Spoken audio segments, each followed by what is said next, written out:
Bismillahirrahmanirrahim. Assalamualaikum warahmatullahi wabarakatuh. Sebelumnya perkenalkan, nama saya Warman. Saya guru SMP 1 Ciasem, bidang studi IPS. Pada kesempatan ini saya akan menguraikan sedikit tentang sejarah puasa. Ya, sesuai dengan keahlian saya bidang sejarah, bahwa sesuai dengan yang tercantum dalam surat Al-Baqarah 183 dikatakan bahwa puasa itu diwajibkan kepada orang-orang bahkan saya sampai sebelum kamu, ya. Oleh itu saya akan menceritakan. Yang pertama, sejak Nabi Adam sudah melaksanakan puasa, yaitu Nabi Adam berpuasa setiap tanggal 13, 14, 15 pertengahan bulan, dan 27, 28, 29 di akhir bulan. Kemudian kita tahu Nabi Daud bahkan puasanya puasa 1 hari puasa, 1 hari tidak, 1 puasa, 1 hari tidak, atau selang 1 hari puasanya. Nabi Nuh ketika mau membuat kapal laut dia juga puasa. Kemudian Nabi Idris, ya, jika dia puasa pantangan yang bernyawa, jadi dia makan, istilah orang Jawa, mutih, makanan yang tidak ada nyawanya, itu Nabi Nuh.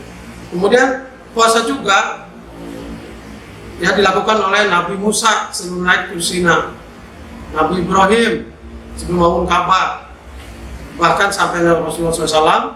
Puasa Ramadan dilakukan sejak tahun 2 Hijriah, ya, 2 Hijriah, yaitu setelah dia hijrah ke Madinah. Bahkan Rasulullah juga sebelum mendapatkan wahyu di Gua Hiro, dia puasa selama 15 tahun bolak-balik sampai akhirnya mendapatkan wahyu, yaitu berupa seturunnya Al-Quran itu. Kemudian dari agama-agama dunia juga melaksanakan puasa. Sebagai contoh, dulu ada agama namanya Zoroaster, sekarang udah punah.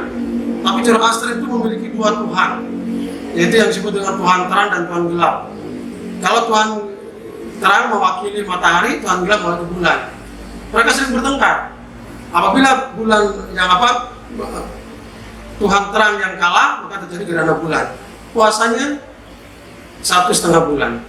Dan apabila yang gelap kalah, maka matahari menang atau Tuhan terang menang, maka puasanya 3 bulan. Kemudian agama berikutnya, agama Majusi, juga ada puasa. Ya, Majusi, mereka berpuasa sama mereka menyembah api. Walaupun kemudian Majusi juga hilang setelah raja terakhirnya Rustum menjadi besan dari Ali bin Abi Thalib, Sayyidina Ali. Karena Rustum itu anaknya, putrinya menikah dengan Sayyidina Husain. Tapi kebiasaan api yang dulu ditempatkan di sebuah bangunan tinggi yang disebut Munaro, kemudian apinya dipadamkan karena bangunan itu ditempatkan di depan masjid, dan kemudian terkenal sekarang dengan nama menara. Maka muncul menara-menara masjid yang menjulang tinggi. Itu peninggalan Majusi. Ya. Kemudian agama Hindu, ada yang disebut dengan pawasa, yaitu puasa kelompok perawan Brahmana untuk mencapai moksa. Artinya dia puasa terus nanti mengecil dan akhirnya hilang, menghilang. Nah, kalau yang gagal itu namanya jenglot, itu juga produk gagal, ya, biasanya. Tapi di samping itu juga makanya pawasa dikenal dengan nama puasa lama-lama. Nah, bagi yang masyarakat bawah, mereka tidak puasa, makanya kalau mati jadi dibakar dan seterusnya. Ya. Maka muncul nanti paham baru, ya, Bayu Rawa. Mereka membebaskan segalanya, seperti contoh Kartanegara, dia bebas, Molimo. Akhirnya dengan Molimo tidak menguasai dunia, walaupun akhirnya dia terbunuh juga oleh Jayakatwala. Ya. Kemudian Buddha juga untuk mencapai nirwana, surga, dia puasa dengan pakaian biksu, puasa di bawah pohon Bodhi. Ya, kita tahu bahwa Sayyidina Buddha Gautama mencapai sananya adalah di pohon Bodhi.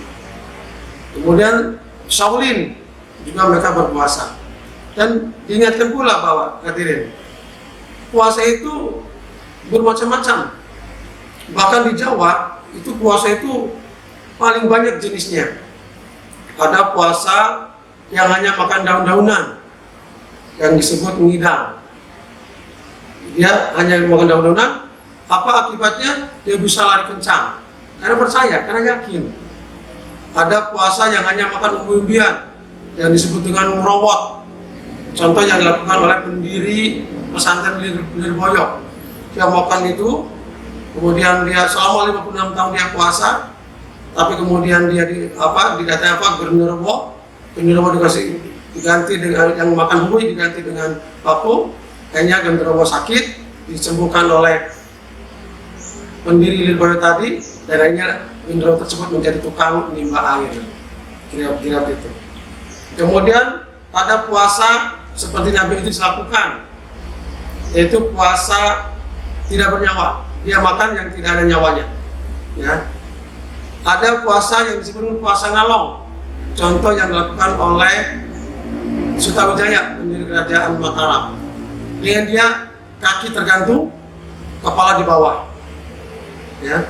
Ada puasa yang bisu, diam, dia kemana-mana, topo bisu, dia diam, nggak kemana-mana, nggak bicara dan sebagainya. Contoh dilakukan oleh ibunda Nabi Isa Siti Maryam. Dia puasa, ketika dia bawa bayinya kembali ke kampungnya, ditanya orang lainnya karena dia sedang puasa tidak bicara, tapi bayinya lah Nabi Isa lah yang kemudian bicara, maka kemudian dianggap anak Tuhan karena dia bisa bicara waktu bayi. Kemudian ada puasa yang hanya atau mati geni. Jadi dia ketika puasa harus diam di suatu tempat yang gelap, misalnya dalam gua, tidak kena sinar matahari, tidak kena api, mati geni. Ada puasa yang tidak mau diam, istilahnya puasanya ngedan. Kalau dia bilang ngedan, seperti orang gila, dia kemana-mana aprak-aprakan bepergian kemana, itulah puasa, ingin mencapai sesuatu, ya. Dan puasa ini jenis aneh. Sebagai contoh, dulu ada apa namanya Ki Ageng Pengging. Dia sangat dibenci oleh Raja Demak Sunan Trenggono. Maka dia kemudian berkeinginan supaya keturunan jadi raja. Dia datang ke Sunan Kalijogo, oleh karena Kalijogo dia sarankan, maka dia puasa di dekat Rawa Pening selama 7 tahun. Hasilnya, anaknya yang Pening, walaupun dia dihukum mati oleh Kerajaan Demak, tapi anaknya yaitu Joko Tingkir, dia kemudian atas bimbingan dari Sunan Kalijogo, dia menjadi menantu Sunan Trenggono dan akhirnya menjadi raja di Pajang dengan gelar yaitu Sutawijoyo. Dan nanti melahirkan Pangeran Gunowo, anak angkatnya Sutawijaya pendiri Mataram, dan nanti dari Gunowo terus lahir keturunan yang banyak sampai ke Hasyim Asy'ari, sampai kemudian ke Gus Dur. Kemudian Ki Gede Pemanahan, dia yang membantu Joko Tingkir atau Sutawijaya mengalahkan Arya Penangsang. Dia datang ke Sunan Kalijogo, dia menyatakan bahwa kenapa yang lain sudah dapat hadiah, saya belum. Di Kwanjawi dia dapat pati, Arya Penangsang dia dapat jipang, dan yang lain sudah dapat. Kemudian kata Sunan Kalijogo, ada 3 alas yang belum, cuma semuanya angker, yaitu diantaranya Alas Roban di utara, di Ngawi di Jawa Timur, dan di Alas Mentawai. Kemudian Ki Gede Pemanahan itu memilih Alas Mentawai dengan jin yang sangat kuat. Akhirnya untuk bisa menaklukkan dedemit yang ada di Alas Mentawai, maka Ki Gede Pemanahan berpuasa selama 20 tahun. Dia buka Alas Mentawai yang kemudian di sana lahirlah berdiri negara atau kerajaan baru, yaitu Kerajaan Mataram Islam. Sekarang pecah Jogja dan Solo. Anaknya Ki Gede Pemanahan menjadi raja, yaitu Pangeran Sutawijaya dengan gelar Panembahan Senopati Ing Alanda. Itu puasa. Tapi kemudian berkembang puasa itu. Orang ingin kaya, puasa. Dia semedi di tepi sungai, di tepi gua, di tepi pantai. Orang tergila-gila perempuan, dia puasa dengan ilmu pelet, bermacam-macam pelet sampai jagonya. Jadi orang ingin laris, pakai puasa. Ini laris dagangannya maksudnya, pakai puasa.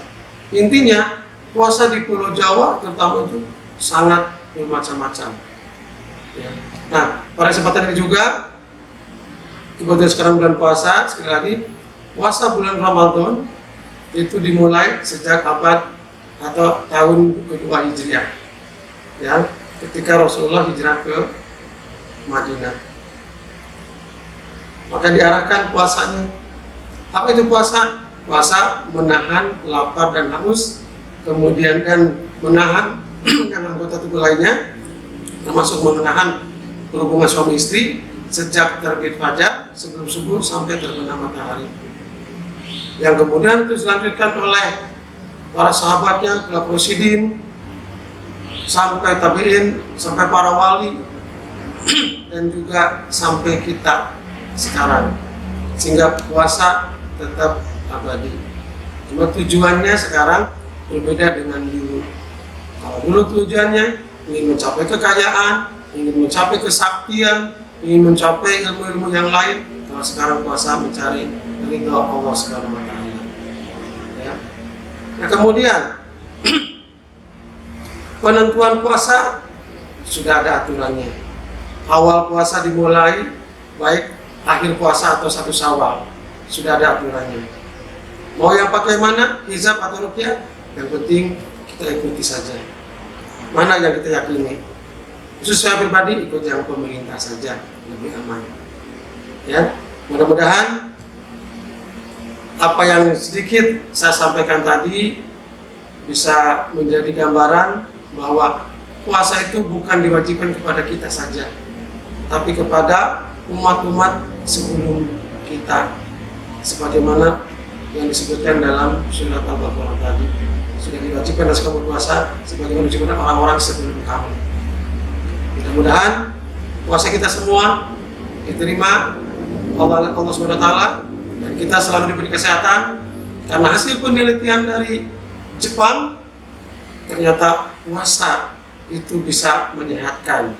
Dan bagi ibu-ibu khususnya, bapak-bapak, ternyata puasa itu juga hasil penelitian Jepang bisa mengganti sel-sel yang rusak. Bahkan kita tahu setiap orang yang mengoperasi syaratnya harus puasa dulu. Banyak kisah puasa ini tentang kehebatan dari hikmah puasa. Mudah-mudahan meskipun sedikit ada manfaatnya. Mohon maaf apabila ada kekurangan. Terima kasih atas segala perhatiannya. Khairul kalam. Wassalamualaikum warahmatullahi wabarakatuh. Terima kasih.